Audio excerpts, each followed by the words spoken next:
What's going on, everybody? It's your boy, Chazz.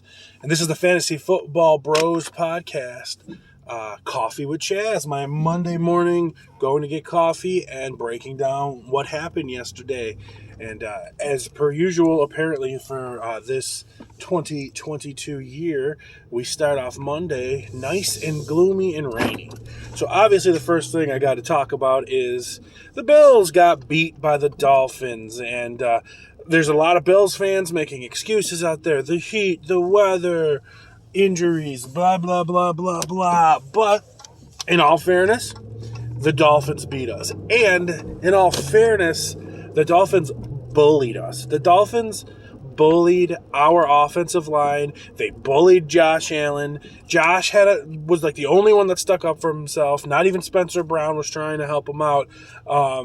The Dolphins defense was a bully. The Dolphins offensive line was bullying our defensive line. My big takeaway is we still had held Tua to under like 200 yards passing and stuff like that. So the safeties being out for that matchup at least wasn't that big of a deal. The real problem is we need to get Ed Oliver healthy and back out there because he provides the nastiness out on our defensive line. We have great defensive ends, great pass rushers, but they're just not nasty. And in a game like yesterday, you need a little nastiness and a little, like, fucking balls.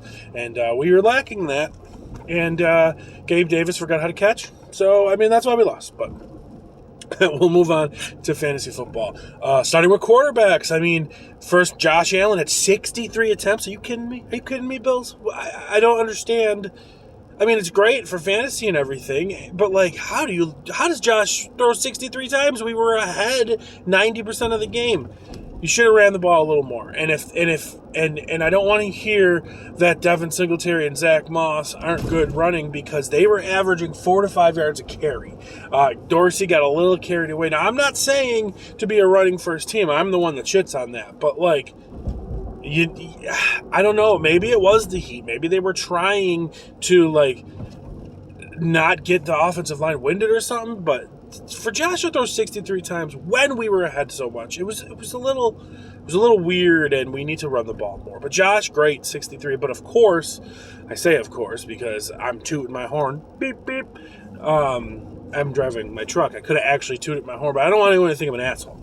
And I am an asshole. But, of course, Lamar Jackson, another 5-touchdown, 40-point game. Are you kidding me, Lamar Jackson? Like, woo-wee!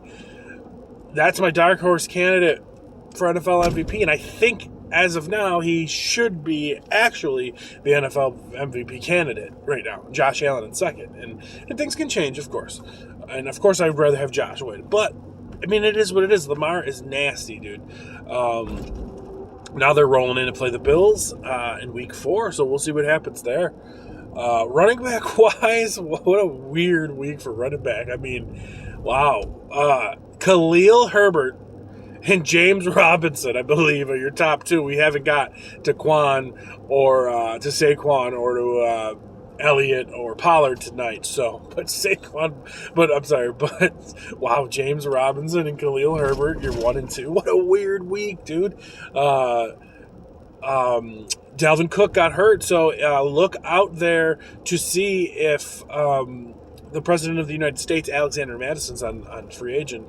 Probably not, but you never know because that guy's gonna start some games because Cook hurt his shoulder again, and I bet he's out a week or 2.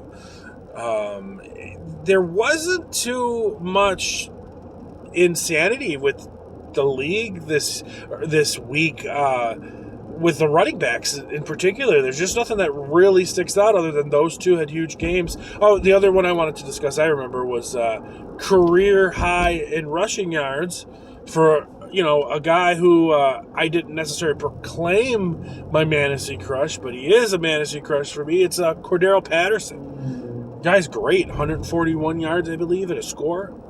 And from a reformed receiver, the guy is big, he's fast.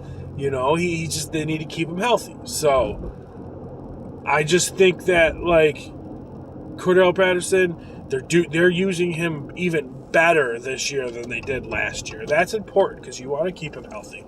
They won. They've been in every game. Atlanta's been pretty surprising, and I actually started Marcus Mariota in a couple of leagues over Tom Brady in one and Aaron Rodgers in the other, and he outscored him. So, I mean, he didn't have a fantastic game. He ran a touchdown, he threw a touchdown, but that's the state of the quarterback position. We talked about this on the podcast. It's just like you got your 3-4 guys, and then everything else is a mess, dude. Receiver position now, you had some duds from all the big guys. I mean, Kupp had a rushing touchdown, but wasn't amazing. Diggs had no touchdown, had, I believe, 14 points. Chase had a late touchdown that saved his day. Devontae Adams didn't do much. Mike Williams caught one ball for a touchdown. It really wasn't, but you got another score from, who did I want to bring up? You got another score from, I'm drawing blanks here. See, you think I would be all, prepared for this, but you got another score from, Zay Jones got another score.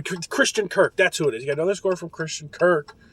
It was an interesting, odd week in the NFL in general. Receivers as well. It just wasn't none of your major guys. You had big weeks from the likes of Mac Hollins and big weeks from the likes of Hollywood Brown. But the number one receiver on the week, and I'm assuming he's going to be the number one receiver in general, was a guy I just made a trade for.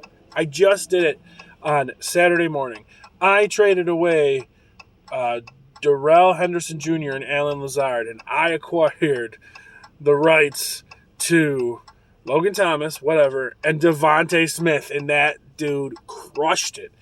Devontae Smith went from 0 points to 18 to, I think, like 30, maybe even more, 30-ish points in 3 weeks. You can't expect that every week, but Devontae Smith is slept on.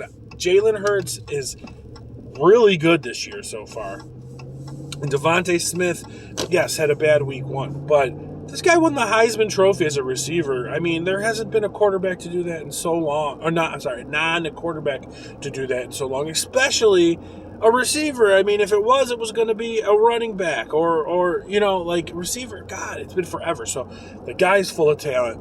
Jalen Hurts has been playing out of his mind.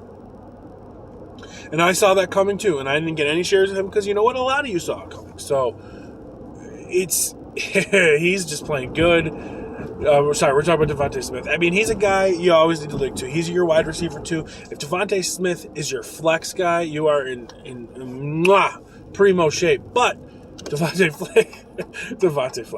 Smith was actually my number one receiver in the league I traded him for, because that's the league that I got Keenan Allen and Chris Godwin and Gabe Davis and Julio Jones, and Davis did play this week, but other than that, they're all hurt. So, but Devontae Smith came in clutch for me, and Darrell Henderson, I could live without him because Cordell Patterson's my fourth running back in that league, so I'm doing good.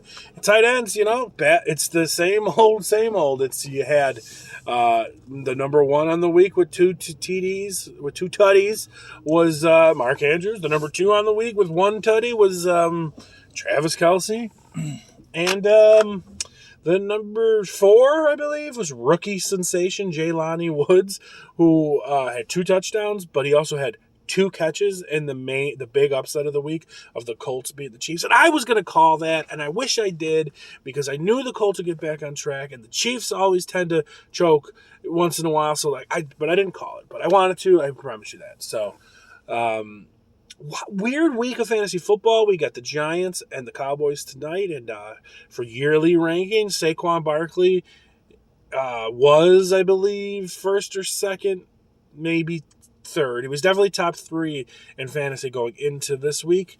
I just checked the stats before I left, and he's down 20 points from first place. So if he scores 20-something points, he's back in first place. But he doesn't need to score 20 to be even in third. He needs to score 17 or something. So we'll see. We'll see what he does against Dallas. Dallas got a good pass defense, so maybe he can get some things going. I'm expecting big things from Saquon all year, and just another bad week. I mean, JT didn't do much. Derrick Henry came back. Derrick Henry did a little bit this week. Dalvin Cook got hurt. Christian McCaffrey looks like a bad week, but he didn't have any catches or a touchdown. But he toted the rock for 100 yards, which you don't think of for Christian McCaffrey. So if you think of Christian McCaffrey running for like 70 yards and getting like 80 yards in receptions, and he's not catching the ball, and neither is DJ Moore. So I think Baker Mayfield might be like. Not very good for fantasy football options because he did the same shit with OBJ, and then now look at like how Nick Chubb is. As of right now, Nick Chubb's the number one running back in fantasy football. But last week he had 3 touchdowns, so who knows? So the podcast will be coming out Friday, so make sure y'all check out the podcast when it drops on Friday. And thank you for joining me on Coffee with Chazz. If anybody thinks that I'm a liar. You can see right there, Starbucks, yo. Yes, I am bougie, and I'm doing the Starbucks. Already ordered on the app, doing the Starbucks. So I'm going to go get my chai tea latte with pumpkin cream cold foam on top. Judge me, bro.